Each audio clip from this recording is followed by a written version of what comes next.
Le pittoresque de Tbilissi a toujours été des plus séduisants.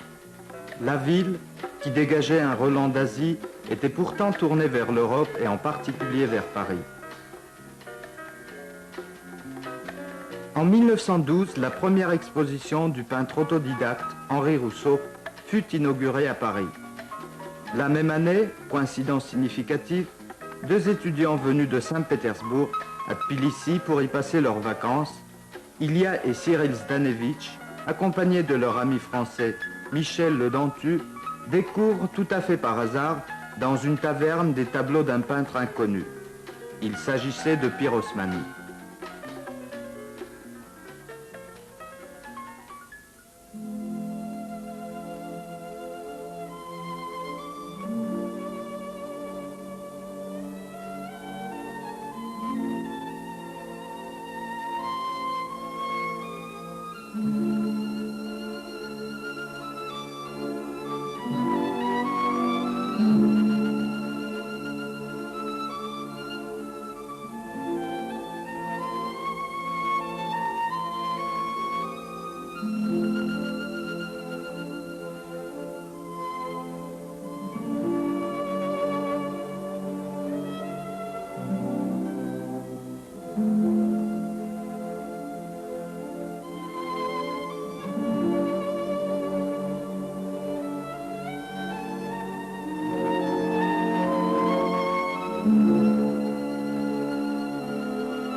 C'est ainsi que ce nom dépassa le cercle des habitués des tavernes.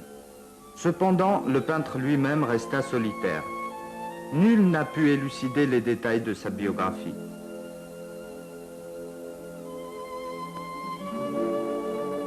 Le destin de Pirosmani fut étonnant et extraordinaire.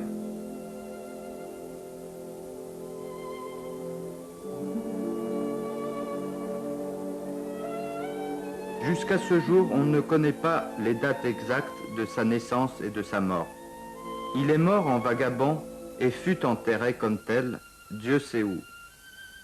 Qui pouvait alors s'imaginer que le peintre vagabond, appelé Nicolas, serait quelques années plus tard proclamé génial et ferait parler de lui le monde entier.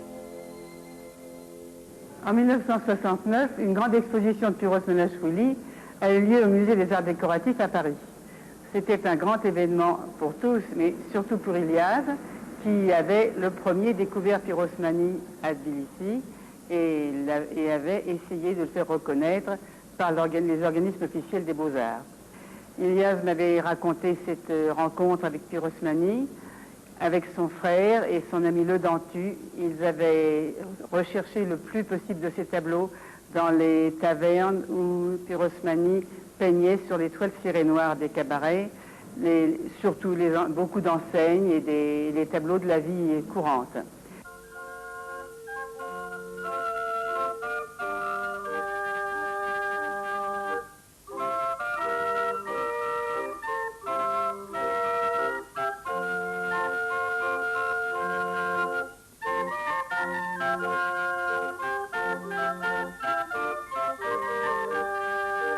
Au début du siècle, les murs des tavernes de Tbilissi étaient ornés de ces peintures.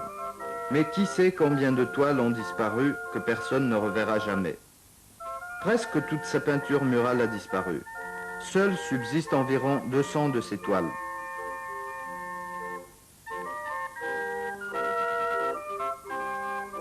Mais les recherches continuent.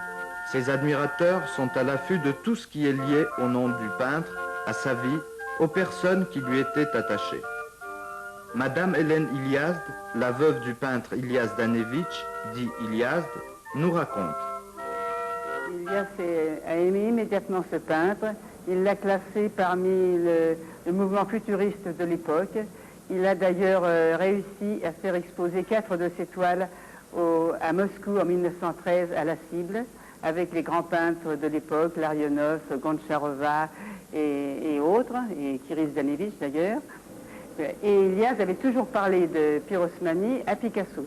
Il lui avait montré la photographie des toiles qu'il possédait, car il avait acheté le plus de toiles possible à Pyrosmani, tant parce qu'il aimait les toiles que pour lui faciliter la vie. D'ailleurs, Pyrosmani a fait le portrait d'Ilyas, qui est un très beau portrait où il est un étudiant et qui est dans une collection privée, malheureusement pas chez moi.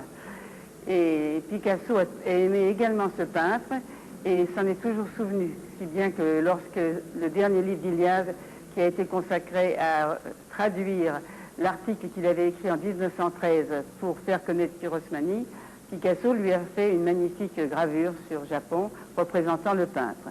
Et je suis d'ailleurs heureuse d'avoir encore une gravure de ce portrait pour le remettre ici. 1969, les Parisiens font connaissance de Pyrosmani. L'exposition du peintre autodidacte est inaugurée au musée du Louvre. André Malraux, ministre de la Culture, fait le discours d'inauguration.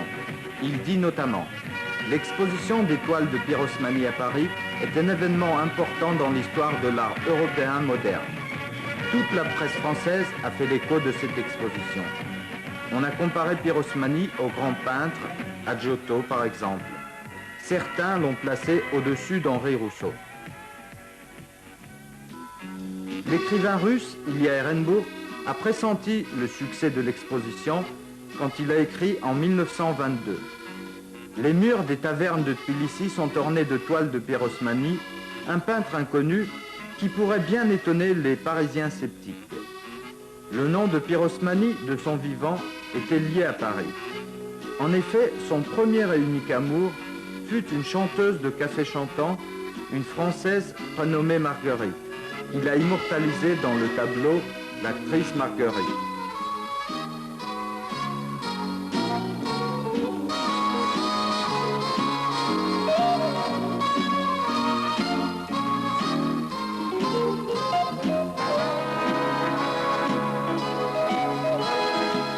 Aujourd'hui, l'une des meilleures toiles de Pyrosmani, La montagne de l'Arsenal la nuit, se trouve à Paris dans la collection privée de Louis Aragon.